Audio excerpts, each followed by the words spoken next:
사무엘상 16장 6절에서 13절까지 제가 봉독하겠습니다. 그들이 오매 사무엘이 엘리압을 보고 마음에 이르기를 여호와의 기름 부으실 자가 과연 주님 앞에 있도다 하였더니 여호와께서 사무엘에게 이르시되 그의 용모와 키를 보지 말라. 내가 이미 그를 버렸노라. 내가 보는 것은 사람과 같지 아니하니 사람은 외모를 보거니와 나 여호와는 중심을 보느니라 하시더라. 이새가 아비나답을 불러 사무엘 앞을 지나가게 하매 사무엘이 이르되 이도 여호와께서 택하지 아니하셨느니라 하니 이새가 산마로 지나가게 하매 사무엘이 이르되 이도 여호와께서 택하지 아니하셨느니라 하니라.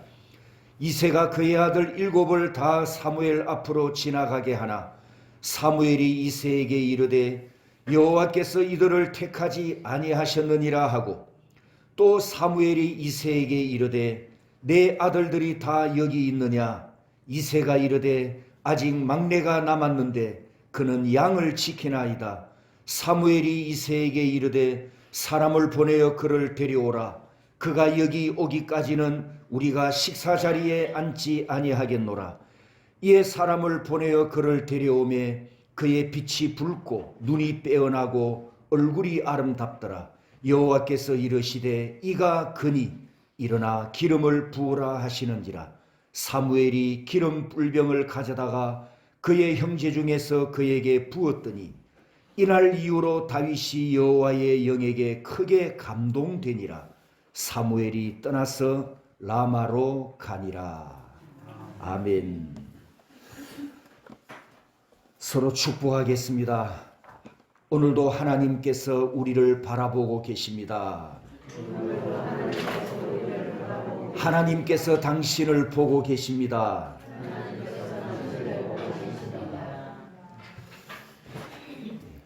마스크를 벗은 분이 몇 분 계시는데 마스크를 벗으니까 다 미남 미녀로 보입니다. 그동안 얼굴이 다 가리워져 있었는데 그래도 아직 직업 환경에 마스크를 착용해야 될 분들이 있고 또 조심해야 될 분들이 있습니다. 하나님께서 우리를 지켜주시도록 여러분이 기억하시고 늘 기도하시기를 부탁드립니다. 오늘 메시지는 아쉬레와 또 앞으로 대학 진학을 앞두고 있는 우리 자녀들, 그리고 올해 대학에 진학하는 자녀들, 특히 나이 15, 16살, 혹시 15, 16살 있나요? 나이? 한 명이 있네요. 2명. 예, 2명이 있군요. 예, 이 특히 나이 15, 16살 된 자녀들이 잘 듣고 믿으면 앞으로 여러분 인생에 큰 복이 되는 말씀입니다. 왜 하필이면 나이가 15, 16살이냐? 오늘 본문에 우리가 만나볼 주인공 나이가 이 나이였거든요. 오늘 본문에서 이 주인공의 나이가 15, 16살쯤 된 청소년이었기 때문입니다. 여러분도 알고 있는 것처럼 이스라엘 나라 초대왕은 사울이었죠. 사울은 두 가지 관점에서 이스라엘 왕으로서 정통성이 부족한 사람이었습니다. 첫 번째는 창세기 49장 10절에 보면 야곱이 자녀들에게 유언을 남길 때 앞으로 왕이 출현할 것을 예언한 지파는 유다 지파였는데 사울은 베냐민 지파 소속이었거든요. 두 번째는 사무엘상 9장에 보면 사울은 백성들이 요구해서 세워진 왕이었습니다. 즉 사울은 하나님께서 뽑아서 세운 왕이 아니고 이스라엘 백성들이 인본주의 기준, 따라서 합니다. 인본주의 기준. 이렇게 선택한 왕이 사울이었습니다. 사울이 이런 배경을 가지고 이스라엘 초대왕이 되었지만 그는 하나님의 목계 뜻에 부족한 왕이었습니다. 이미 여러 번 말씀드렸다시피 아말렉을 진멸하여 봉헌하라.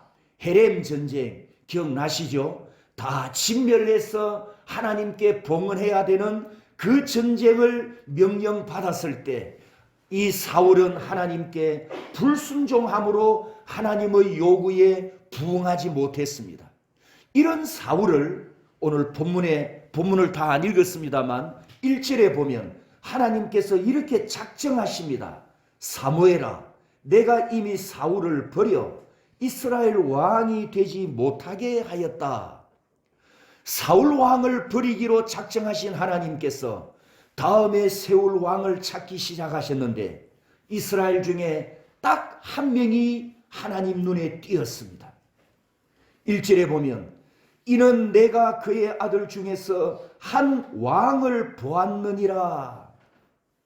성경을 보면 하나님께서 쓰실 일꾼을 찾아서 불러내시고 그리고 영광의 직분을 맡겨서 사용하시는 것을 볼 수 있는데 한 시대마다 각 시대마다 하나님이 쓰실 일꾼을 찾으시고 또 한 지역, 한 나라, 또 여러 나라에 쓰실 일꾼을 찾으시기도 하고 어떤 때는 한 가지 일을 위해서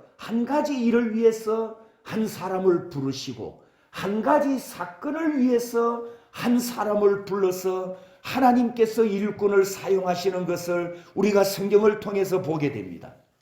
이때 하나님께서 일꾼을 찾으실 때 사용하는 단어가 하나 있습니다. 그게 뭐냐 하면 바로 1절에 나오는 따라서 합니다. 보았느니라. 라라고 하는 이 동사인데요. 이 보았느니라 라 이 단어의 뜻은 바라보다, 조사하다 이런 뜻을 가졌고 구약 성경에 1178번이 사용되었는데 36번째 책 스바냐 외에는 나머지 38권에 한 번 이상씩 그렇게 기록되었고 많이 사용된 단어 중에 하나입니다. 한번 따라서 해볼까요? 보았다. 보았느니라. 하나님께서 하나님 나라의 일을 맡길 일꾼을 찾으시는데 아무나 세우실 리 만무하죠. 하나님께서 따지는 일꾼의 자격과 일꾼의 기준이 있단 말입니다. 따라서 보았다 라는 그냥 한번 쓱 지나가면서 쓱 훑어보았다 이런 의미가 아니고 오랫동안 오랜 시간 두고 보았다 이런 의미가 담겨 있습니다. 우리가 지금 개역 개정판을 쓰고 있는데 요 직전에 사용했던 개역 한글에는 이 1절을 아주 재미있게 번역을 해놨었습니다. 내가 그 아들 중에서 한 왕을 예선하였음이니라 그랬습니다. 예선. 여러분 스포츠 경기에서 예선전은 실력을 가리는 중간 경기에 해당되죠. 이 팀이 결승전에 올라갈 실력이 되나 안 되나 그 테스트를 어디서 한다고요? 예선전에서 한단 말입니다. 그 예선전에서 실력이 뛰어나면 결승전으로 올라가는 거고 그 예선전에서 실력이 올라갈 실력이 안 되면 그냥 떨어지는 거죠. 내가 그 아들 중에서 한 왕을 예선하였음이니라. 이 말씀이 라 하나님께서 보았다, 조사했다, 계속해서 오랫동안 여러 시간을 두고 보고 계셨다는 것입니다. 오늘도 하나님께서 우리를 보고 계십니다. 여러분을 바라보고 계십니다. 특히 다음 시대에 다음 사건에 쓰실 일꾼을 찾기 위해서 아슈레와 우리의 자녀들을 하나님께서 바라보고 계신다는 겁니다. 하나님께서 어느 날 갑자기 야, 너 오늘부터 이스라엘 왕 해봐. 너 오늘부터 이스라엘 왕이야? 이렇게 하나님께서 일꾼을 세우시는 것이 아니고 그 머리에 내가 기름을 부어줄 테니 오늘부터 너는 왕이다. 이렇게 일을 해 가시는 분이 아니시고 오랫동안 이전부터 살피고 바라보고 지켜보고 조사해보고 시험해 봤다가 예선전을 다 통과하면 비로소 사명을 맡겨서 천국 일꾼으로 사용하시는 하나님이십니다. 그래서 라 보았다 보았느니라, 이 단어가 이런 뜻을 가지고 있습니다. 우리가 잘 아는 창세기 12장 1절에 보면 하나님께서 아브라함을 부르시는 장면이 있습니다. 창세기 11장까지 홍수 후 전 인류의 역사가 끝이 나고 12장부터는 족장들의 역사가 기록되면서 여러분 11장과 12장을 보면 그 장면이 완전히 바뀌는 내용을 보게 됩니다. 새로운 장면, 새로운 사건이 시작되는 1절을 보면 뭔가 아쉬움이 하나 있습니다. 그 아쉬움이 뭐냐 하면 하나님께서 아브라함을 고향에서 불러내시는데 아브라함아, 나는 누구다? 나는 이런 분이다. 하나님의 자기 소개 없이 바로 아브라함에게 너는 고향을 떠나라, 이렇게 일방적으로 말씀하셨습니다. 나를 부르는 분이 누구인지 그 신분 정도는 알아야 하지 않습니까? 내게 명령하는 분이 누구신지 알아야 고향을 떠나지요. 이 아브라함 고대 시대에는 부족과 친족이 모여 살고 있는데 그런 고향을 떠나서 외국으로 간다는 것은 죽으러 가는 것이나 다름없지 않습니까? 이런 모험을 하라는 명령자가 누군지도 모르는데 여러분 같으면 이 부름에 순종하겠습니까? 창세기 12장에 갑자기 아브라함이 등장하고 하나님의 자기 정체를 밝히는 장면도 없이 아브라함을 떠나라 이렇게 말씀하신 배경에는 오랫동안 하나님의 뭐가 있었다고요? 하나님께서 보았다. 누구를 보았단 말입니까? 창세기 12장에서는 아브라함을 보고 있었다는 거예요. 하나님께서 아브라함에게 약속으로 주시려는 그 땅도 내가 너에게 보여줄 땅, 하나님께서 그 땅을 미리 다 살펴보셨고 찜해 놓으셨거든요. 그리고 그 땅을 맡겨줄 사람도 이미 일찍부터 찾고 계셨음을 1절에 다 포함하고 있기 때문에 서론이 생략되고 아브라함아 떠나라 본론이 기록된 것을 보게 됩니다. 또 여러분이 잘 아는 말씀 창세기 22장 14절에 가보면 아브라함이 그 땅 이름을 여호와 이레라 하였으므로 오늘날까지 사람들이 이르기를 여호와의 산에서 준비되리라 하더라. 여기 여호와 이레, 이 이레는 라에서 유래한 단어여서 뜻이 같은 단어입니다. 수풀에 걸린 순양이 갑자기 하늘에서 뚝 떨어진 것이 아니고 하나님께서 이미 준비하셨고 그 준비되어 있던 순양을 아브라함이 아들 대신에 번제물로 바치지 않습니까? 이것을 강조하는 단어가 여호와 이레라면 아브라함의 믿음과 아브라함이 하나님께 순종하는 행위는 이미 오랫동안 하나님의 눈에 관찰되어 왔다는 사실입니다. 아브라함이 칼을 들고 이삭을 잡으려는 찰나에 하나님께서 멈추게 하신 후에 12절에 이렇게 말씀하십니다. 내 아들 내 독자까지도 내게 아끼지 아니하였으니 이제야 내가 하나님을 경외하는 줄을 아노라. 여러분 이 12절 이 순간은 아브라함의 믿음과 순종과 행함이 하나님께 100점을 맞는 순간입니다. 그러므로 아브라함의 믿음과 순종과 행함이 이 모리아 산에서 갑자기 나타난 것이 아니고 오랫동안 하나님께서 지켜보셨고 바라보셨고 테스트해 오시다가 마지막으로 독생자까지 제물로 바치는 시험을 통과했기 때문에 너 합격! 이렇게 믿음 합격장을 받는 순간이 이 12절 말씀이고 그 수여식이 모리아 산에서 거행되었지 않습니까? 이후에 이 모리아 산에 솔로몬이 하나님께 영광스러운 성전을 건축해서 바쳤고 이 모리아 산이 신약에는 갈보리 언덕이 되어서 하나님의 독생자 예수 그리스도께서 십자가에 어린 양으로 희생하셨습니다. 할렐루야. 성도 여러분, 오늘 이 순간에도 하나님께서 우리를 지켜보고 계십니다. 바라보고 계십니다. 다음 시간에, 다음 장소에, 다음 사건에, 그 다음 일을 위해서 내가 누구를 내 일꾼으로 세울까? 하나님께서 찾고 바라보고 계십니다. 우리 교회 아슈레와 자녀들이 믿음의 사람들로 하나님의 눈에 띄어서 하나님이 부르실 때 예 하고 순종하는 일꾼들이 되시기를 주님의 이름으로 축복합니다. 아멘, 아멘. 하나님의 부름을 받은 사무엘 선지자가 베들레헴을 찾아갑니다. 하나님의 선지자가 베들레헴을 방문하니까 이 성의 성읍 장로들이 두려워하면서 긴장하기 시작합니다. 그래서 4절과 5절에 보면 사무엘이 그들에게 하는 말이 내가 하나님께 제사를 드리러 왔다. 5절에 보면 스스로 성결하게 하고 와서 나와 함께 제사하자. 이새와 그의 아들들을 성결하게 하고 제사에 청하니라.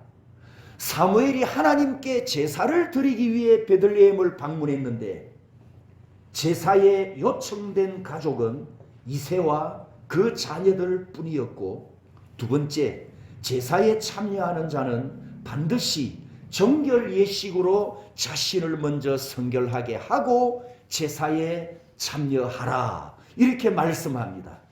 자, 여기서 성결하게 하고 이 구약의 정결 예식이라는 게 있습니다. 요한복음 2장 6절에 보면 예수님이 가나에 있는 혼인 잔치집에 가서 물로 포도주를 이렇게 변화시킨 기적을 기억하시죠? 그때 그 물이 담겨있던 항아리가 어떤 항아리였느냐 하면 6절에 보면 유대인의 정결 예식을 따라 두 세통들은 돌 항아리, 정결 예식 때 사용할 물이 담겨있는 돌 항아리였다. 그리고 통 하나에 두 세통 드는 사이즈였다라고 이렇게 밝히고 있습니다. 그리고 개수는 6개라고 해놓았네요. 이게 무슨 말씀이냐 하면 구약 성경에 보면 정결하게 하라는 말씀이 많이 나오는데 특히 민수기 19장 20절에 사람이 부정하고도 자신을 정결하게 하지 아니하면 여호와의 성소를 더럽히니 그러므로 회중 가운데서 끊어질 것이니라.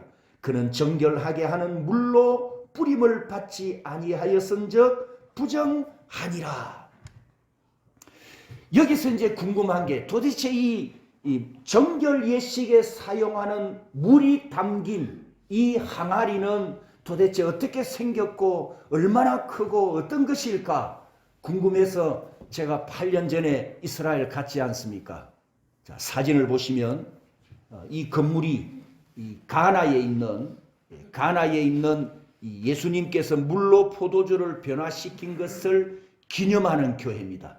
가나 혼인집 기념 교회인데 이 교회당을 딱 들어간 현관에 항아리가 딱 놓여 있더라고. 저 항아리가 몇 개 있는데 항아리만 사진을 찍으면 사이즈를 모르니까 제가 그 옆에 지금 앉았습니다. 그러면 저 항아리 하나가 얼마나 큰가를 여러분이 짐작할 수가 있겠죠. 또 다른 두 사진을 보시면 이게 이제 베들레헴 북쪽에 있는 베들레헴 북쪽에 있는 그라사 지역의 대문 입구에 있는 정결통이라고 합니다. 정결통. 대문 입구에 있는 통인데 손과 비교하고 사람과 비교해 보면 굉장히 이 크기가 큽니다. 가운데 깊은 이렇게 구덩이가 있고 또 양쪽에 4개가 이렇게 꽃이 핀 것처럼 4개가 있어서 물을 가둔 것을 보면 이 4사람이 손을 씻을 수 있는 용도로 만들었어요. 동시에 4사람이. 그러니까 사이즈가 큰 거죠. 그러니까 이 항아리가 이 정결통이 설치되어 있는 저 집은 제법 집이 큰 집이었습니다. 규모가 큰 집이었는데 그 시대에 많은 사람들이 왕래했던 것으로 추측할 수가 있죠. 이 외에 보통 개인 가정에는 조그마한 우리 뭐죠? 단지 그 항아리 그릇 그 뭐 뚝배기처럼 그런 항아리가 그냥 하나 놓여 있습니다. 그래서 나갈 때 손을 씻고 나가고 밖에서 또 들어올 때 손을 씻습니다. 이 손을 씻는 의미는 혹시 내가 밖에 나갔을 때 시체를 만졌거나 이방인들과 혹시 접촉을 했거나 길거리에 나가서 시장에 나가서 이방인들과 옷깃을 스칠 수도 있잖아요. 그랬을 때 그 이방인과 접촉하거나 시체와 접촉을 하면 그것이 다 하나님께 부정한 것이 되기 때문에 들어오면서 손을 씻음으로 바깥에서 접촉했던 모든 부정한 것을 씻는다. 하나님께 정결하게 한다. 이런 의미를 가진 용도로 쓰이는 정결통입니다. 다시 오늘 본문에 보면 5절에 내가 여호와께 제사하러 왔으니 스스로 성결하게 하고 왔어. 이새와 그의 아들들을 성결하게 하고 제사에 청하니라. 이렇게 하나님 앞에 제사를 드리기 전에 자기 몸을 다 정결케 하라 하는 말씀을 봅니다.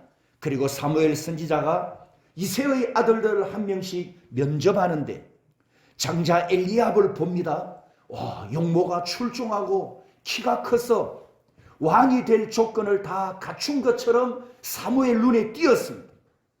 그리고 이 사무엘 선지자가 엘리압의 머리에 기름을 부어야겠다라고 생각하는데 7절에 하나님께서 놀라운 선언을 하십니다. 여호와께서 사무엘에게 이르시되 그의 용모와 키를 보지 말라. 내가 이미 그를 버렸노라. 내가 보는 것은 사람과 같지 아니하니 사람은 외모를 보거니와 나 여호와는 중심을 보느니라. 엘리압의 용모와 키를 보지 말라. 내가 그를 버렸노라. 버렸다. 마스 버렸다. 여러분, 이 버렸다라는 이 단어가 1절에도 나옵니다. 1절에 아까 하나님이 누구를 버렸다고요? 그렇죠. 사울을 버렸다. 마스, 이게 같은 단어예요. 하나님께서 사울을 버리셨고 장자 엘리압도 버리셨답니다. 그런데 이 엘리압, 엘자가 들어가면 무슨 의미라고요? 엘로힘, 하나님이라는 뜻이거든요. 그래서 엘리압 이름 뜻이 뭐냐 하면 하나님은 나의 아버지이시다. 장자가 이런 이름 뜻을 가졌는데, 자, 엘리압 좋은 이름입니까? 안 좋은 이름입니까? 얼마나 좋은 이름입니까? 하나님은 나의 아버지시다. 그런데 엘리압이 이렇게 좋은 이름을 가졌는데 그는 이미 하나님께 어떻게 됐다고요? 마스, 버림받았답니다. 마스는, 구약 성경의 마스는 거절하다, 멸시하다, 좀 더 강하게 표현하면 폐기, 처분, 이런 뜻입니다. 사울은 이스라엘 왕이었지만 하나님께 폐기 처분된 왕이었고, 엘리압은 유다 가문에서 이새의 장자로 태어나서 왕이 될 뻔한 기회가 왔지만 그 인생, 그 존재 역시 폐기 처분된 존재였습니다. 다음 주일 오후에 출애굽기 18장 강론에서도 말씀드리겠지만 사람을 세울 때 사람이 뽑는 기준과 하나님께서 뽑는 기준이 다르다는 것을 우리가 유의해야 합니다. 사람들은 외모를 보고 실력을 보고 학력을 보고 자격증을 보고 뽑습니다. 그러니까 얼굴을 고치는 성형외과가 한국에서는 돈을 많이 벌잖아요. 좋은 외모가 우대받는 세상이 되었습니다. 여러분, 과거에는 눈썹 모양을 조금 바꾸고 낮은 코를 약간 세우는 이 정도로 얼굴 원판을 바꿨었는데 요즘은 뭐 턱도 깎아버리고 광대뼈도 깎아내고 이마도 좁히고 면적이 넓은 얼굴도 갸름한 얼굴로 원판을 다 바꿔버리니까 천국문에서 원본 얼굴 확인한다고 시간이 많이 걸린다는 이런 유머가 만들어지기도 했습니다. 학력을 보고 실력을 보고 사람을 뽑으니까 각종 불법과 편법을 동원해서 학력도 고치고 경력도 위조해서 들키지만 않으면 통하는 세상이 되어버렸어요. 다시 본문에 돌아와서 사무엘 선지자가 사람의 기준을 가지고 이새의 아들들을 면접하는데 두 번째 아들 아비나답을 보았습니다. 이 아비나답의 뜻은 나의 아버지는 고귀하다. 역시 둘째 아들다움 좋은 이름을 가졌으나 여호와께서 둘째 아들도 택하지 않으셨습니다. 9절에서 10절까지 보면 셋째 아들 삼마, 넷째, 다섯째, 여섯째, 일곱째 아들까지 모두 면접을 봤지만 여호와께서 사무엘 선지자에게 합격 사인을 주지 않습니다. 마지막 8번째 아들 다윗이 홀로 들에서 양을 지키고 있었는데 급히 집으로 호출해서 다윗도 사무엘 선지자 앞에 섰습니다.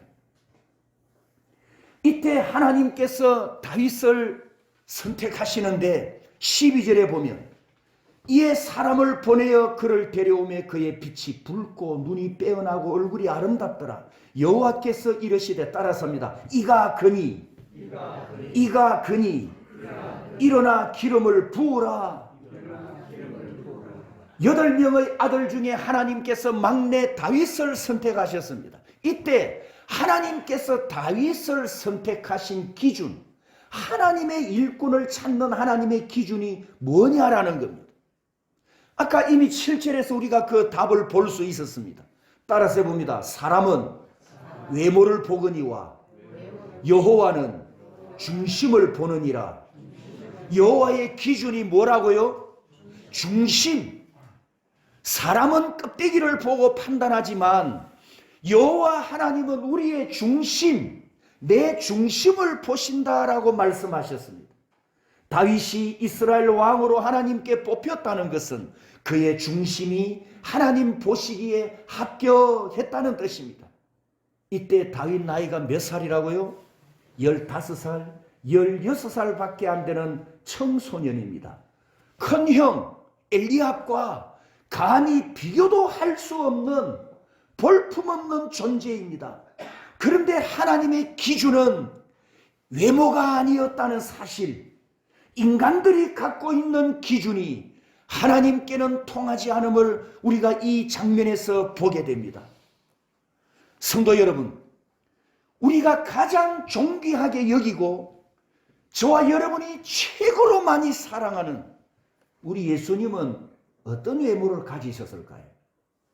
자, 제가 사진을 2장, 그림을 2장 보여드립니다.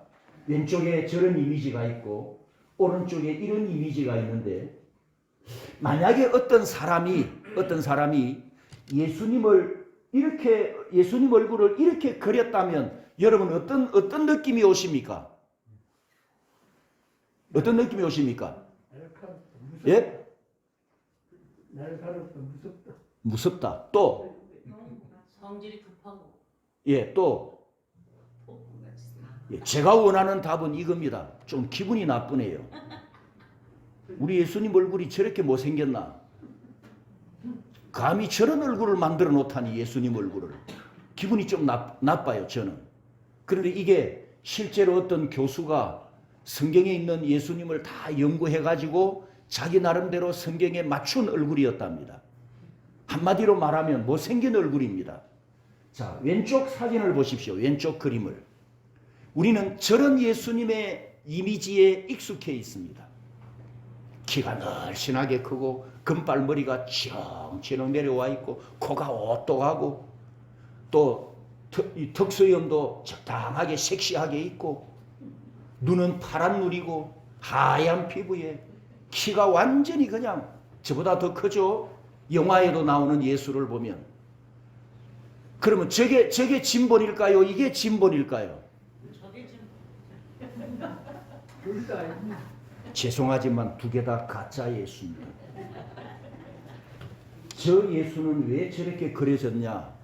전부 코쟁이들이 그렸거든요. 백인들이 그렸어요. 백인들이. 이 예수는 왜 이렇게 그렸냐? 남미 사람이 그렸거든요. 남미 사람이 키가 짱달막합니다. 이렇게 머리와 수염, 그리고 얼굴도 동그랗고 피부가 깜짝짝하고.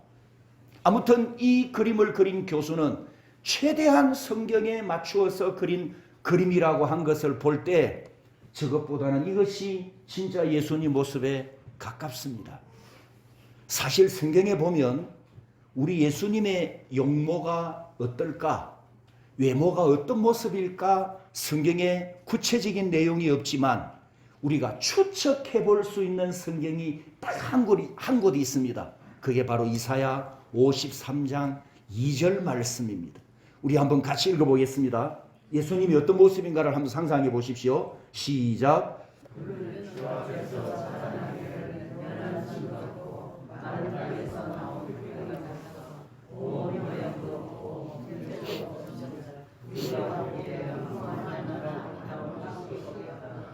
흠모할 만한 아름다운 것이 없도다. 자, 이 말씀을 읽으면서 예수님이 어떤 외모였을까 그림이 그려지시나요 혹시? 이 표현대로 하면은 좋은 점은 하나도 없고 안 좋은 외모만 다 갖추고 있습니다. 안 좋은 외모만 완벽하게 다 갖추고 있습니다. 하지만 저 그림이든 이 그림이든 그림은 그림일 뿐입니다. 여러분, 예수를 그려놓은 모든 그림은 가짜 예수입니다. 왜 가짜입니까? 가장 결정적으로 중요한 이유, 왜 가짜냐? 신성이 없는 인성만 묘사했기 때문입니다. 그렇기 때문에 이런 그림 앞에 우리가 아이고 예수님 합장하면 안 됩니다. 동상이 서 있더라도 그 앞에 가서 합장하면 우상 숭배 죄가 됩니다. 지난 주일 점심 먹고 난 후에 어떤 분이 이런 질문을 해왔습니다. 국민 의례를 할 때 국기에 절을 해도 됩니까? 안 됩니까?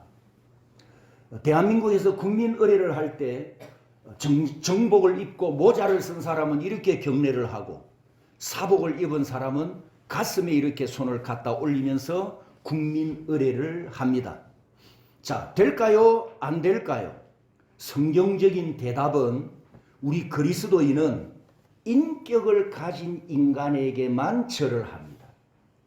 살아있는 분에게만 예를 갖추고 인격적 존재에만 예를 갖춥니다. 그 외에 죽은 사람, 비인격적인 사물, 동물에는 절을 하면 우상숭배 죄가 됩니다. 그런데 지난 주일에 갑작스런 이 질문을 해 와가지고 제가 실수한 게 있어서 정정합니다.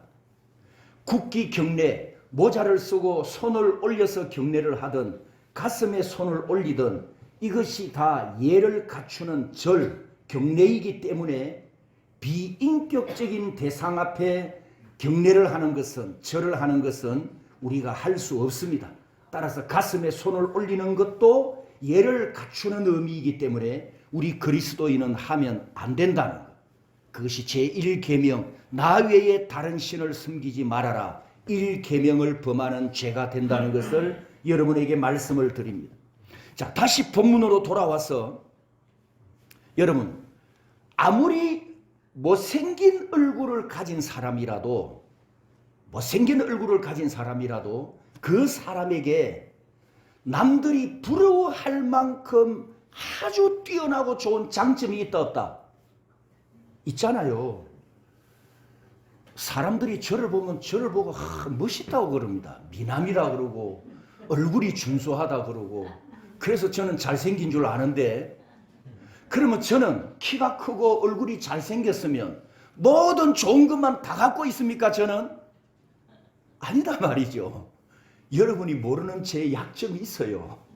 숨겨야 될 단점이 있습니다. 제가 하고 싶은 이야기는 잘생긴 사람이든 못생긴 사람이든 부자이든 가난한 사람이든 하나님께서 얼마나 공평하시냐. 모든 사람에게 장점이 있고 모든 사람에게 단점이 있다는 거예요. 여기에서 제외되는 사람은 아무도 없습니다. 모든 사람에게 장점이 있고 모든 사람에게 단점이 다 있습니다. 골고루 하나님께서 공평하게 그렇게 해 주셨단 말이죠. 그런데 우리가 방금 보았던 이사야 53장에는 예수님의 그림, 예수님의 모습이 못생긴 외모, 볼품없는 외모만 몽땅 다 갖춘 모습입니다. 이사야가 700년 후에 오실 메시아를 예언할 때 사람으로부터 주목받지 못하고 환영받지 못할 존재로 오실 것을 예언한 내용이지만 문자적으로도 이 말씀이 문자적으로도 그리고 실제적으로도 사복음서에 예수님이 오셨을 때 이사야 예언처럼 볼품이 없었던 예수님의 외모였을 것이다. 저는 그렇게 믿어집니다. 성도 여러분, 세상 풍습처럼 외모에 너무 신경 쓰지 마십시오. 얼굴 원판을 너무 훼손해서 나중에 천국 갔을 때 가짜가 왔다고 쫓겨나지 마시기 바랍니다. 성령을 위해서 저는 제 신앙 고백에 의한 이야기입니다. 제 신앙관에 의한 이야기입니다. 성령을 위해서 몇 천만 원을 투자한다, 몇 억 원을 투자한다. 이건 그리스도인이 할 짓이, 제가 짓이라고 표현했습니다. 죄송하지만 그리스도인이 할 짓이 아닙니다. 건강을 위해서는 투자해야 되겠죠. 그리고 부득이 안 될 정도로, 부득이 안 될 정도로 적당하게 투자하는 것은 가능하겠지만 수천억을, 억을 들이고 몇 천만 단위를 들여서 얼굴을 바꾼다는 것은 그건 하나님 앞에 옳지 못하다는 제 개인의 신앙 고백입니다. 다시 오늘 본문으로 돌아와서 다윗의 뜻은 사랑받는 자라는 뜻입니다. 그는 사무엘 선지자를 만나기 전에 이미 하나님께 사랑을 받고 있었고 하나님 마음의 중심이 합격된 하나님의 사람이었습니다. 그래서 여러분 5절과 12절을 비교해 보면 12절에 생략된 게 하나 있습니다. 아까 5절에서 중요한 내용이 뭐였습니까? 하나님께 드릴 제사에 참여하는 자는 뭘 먼저 해라? 자기 몸을 성결하게 해라. 정결 예식을 먼저 하고 제사에 와야 하는데 12절에 보면 사무엘 앞에 면접을 받기 위해서 나아갈 때 5절에 기록하고 있는 그 정결 예식을 다윗도 했다라는 기록이 없단 말이죠. 생략되어 있어요. 왜 생략되었을까? 자, 성결 예식이 중요한 건데 하나님 앞에서 그 시대에는 당연히 의무적으로 해야 될 중요한 것인데 부정한 몸으로 제사를 드리러 가면 죽거든요. 하나님께 즉사심판을 받습니다. 그래서 반드시 정결 예식을 하고 제사를 드리러 가는 이렇게 중요한 의미가 있다면 더구나 지금 왕이 될 사람을 세우는 면접인데 이 다윗도 자기 몸을 정결케 했다라는 기록을 해야 논리적으로 말이 맞지 않습니까? 그런데 12절에 그것이 생략되었다는 의미는 따라서 합니다. 하나님의 라, 그 이전에 다윗의 삶과 다윗의 인생에서 하나님께서 다윗을 지켜보고 바라보고 시험하고 테스트한 그 모든 과정 속에 이 다윗은 이미 하나님께 통과된 사람이었다는 거예요. 사무엘이 이런 다윗을 보는 순간 하나님의 사인이 내려왔습니다. 이가 그니 일어나 기름을 부으라. 다윗의 머리에 기름이 부어짐으로 하나님께서 인정하시고 하나님께서 세우신 이스라엘 왕이 되었습니다. 몇 살이라고요? 16살에 놀렐루야. 그리고 이어지는 13절에 보면 이날 이후로 다윗이 여호와의 영에게 크게 감동되니라. 다윗이 왕이 되기 위해서 예루살렘 대학교 정치학과에 입학을 했다든지 국회의원 밑에 보좌관으로 들어가서 연수를 받는다든지 이 모든 과정도 다 생략해버리고 하나님께서 그의 머리에 기름이 부어지는 것과 거의 동시에 성령의 기름 부음이 임해버렸습니다. 다윗이 여호와의 영에 크게 감동되었다는 이 말씀은 구약시대 성령 충만을 의미하는 중요한 말씀입니다. 그러자 이어지는 14절을 보십시오. 여호와의 영이 사울에게서 떠나고 여호와께서 부리는 악령이 그를 번뇌하게 한지라. 이미 폐기 처분된 사울 속에 하나님께서 악령을 집어넣어 버렸다. 이렇게 말씀하십니다. 그래서 12절에서 14절까지 보면 일이 진행되는 과정이 빛의 속도로 착착 진행되는 것을 보게 됩니다. 하나님께서 사울을 얼마나 빨리 내팽개치고 싶었으면 하나님께서 사랑하는 다윗을 얼마나 빨리 왕으로 세우고 싶었으면 이 12절에서 14절까지 문맥이 일사천리로 빛의 속도로 그렇게 진행되는 것을 우리가 보게 됩니다. 마지막으로 중요한 말씀, 아시레와 자녀들이 잘 들으십시오. 다윗이 여호와의 영에 감동되었다고 했는데 세 가지 의미가 있습니다. 첫 번째는 성령으로 충만해졌다라는 뜻입니다. 육신의 사람이 아니었다는 것입니다. 다윗은 육신의 소욕을 쫓아 행하는 사람이 아니라 성령으로 행하는 사람이었다는 뜻입니다. 성령으로 충만해지는 우리 자녀들 아실에 되기를 축복합니다. 두 번째는 실력이 생겼다는 뜻입니다. 여호와의 영이 임했으니 왕이 가져야 할 지혜와 실력과 능력이 함께 임하였다는 뜻입니다. 여러분, 세상이 요구하는 실력은 시험지에 정답을 기록한 것과 남보다도 월등한 실력을 갖고 있는 그런 증명서, 자격증, 이런 것을 세상이 요구하지 않습니까? 따라서 세상이 요구하는 능력은 전문 분야 한 가지만 잘하면 돼요. 그러면 먹고는 삽니다. 다 잘할 필요 없어요. 한 가지만 잘하면 돼요. 하지만 성령의 기름 부음이 임하면 이 모든 것을 다 초월하여 무엇을 하든지 그 일에 합당한 지력과 실력과 따라서 합니다. 영역까지 함께 부어지는 복이 우리에게는 있다는 거예요. 세상이 실력을 요구하기 때문에 취직을 위해서 기본적인 자격증은 가져야 하지만 우리 그리스도인들은 자격증 플러스 성령의 기름 부음을 받아야 합니다. 성령 충만한 그리스도인들은 실력과 능력에 영역을 겸비하는 복이 있기 때문에 이방인을 능가하는 실력자가 되는 줄 믿고 우리 아시레와 자녀들이 다윗처럼 성령 충만하시기를 축복합니다. 마지막 세 번째 의미는 부족함이 없다는 뜻입니다. 필요하면 하나님의 영이 부어주시고 필요하면 하나님의 영이 채워주시고 필요하면 하나님의 성령께서 공급해 주시기 때문에 부족함이 없습니다. 이 비밀은 우리만 알고 있는 비밀입니다. 결론을 내리겠습니다.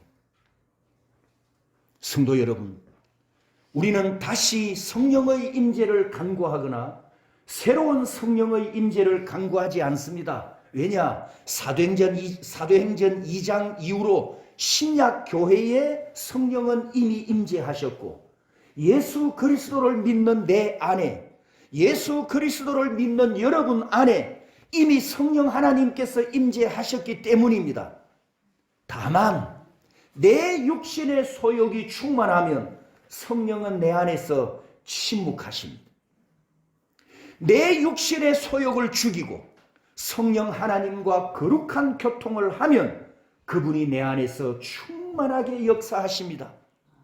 그러므로 아시레 여러분, 자녀 여러분, 여러분 안에 이미 임재하신 성령 하나님이 계시기 때문에 여러분도 다윗처럼 하나님의 일꾼이 될 자격이 있습니다. 제가 설교 처음에 이 말씀을 드렸습니다. 하나님께서 일꾼을 찾으실 때 한 시대마다 각 시대마다 일꾼을 찾으시고 지역마다 민족마다 거기에 맞는 일꾼을 찾으시고 그리고 한 가지 일 혹은 두 가지 사건 혹은 세 가지 사건을 위해서 거기에 쓰실 일꾼을 하나님께서 찾으신다고 말씀을 드렸습니다. 앞으로 우리 앞에 펼쳐질 하나님의 일은 어떤 것인지 우리가 알 수 없으나 여러분 인생 미래에 하나님의 역사가 어떻게 나타날지 알 수 없으나 하나님은 그 일을 위해서 이미 일꾼 면접을 시작하셨다는 사실을 기억하십시오. 하나님이 보신다, 하나님이 보았다, 하나님이 보고 있다. 이게 하나님의 면접이라는 뜻이에요. 인터뷰라는 뜻입니다. 사건이 터졌을 때 갑자기 일꾼을 부르시는 것이 아니고 이미 그 이전부터 하나님께서 인터뷰한 사람 중에 중심이 하나님 마음에 합한 자,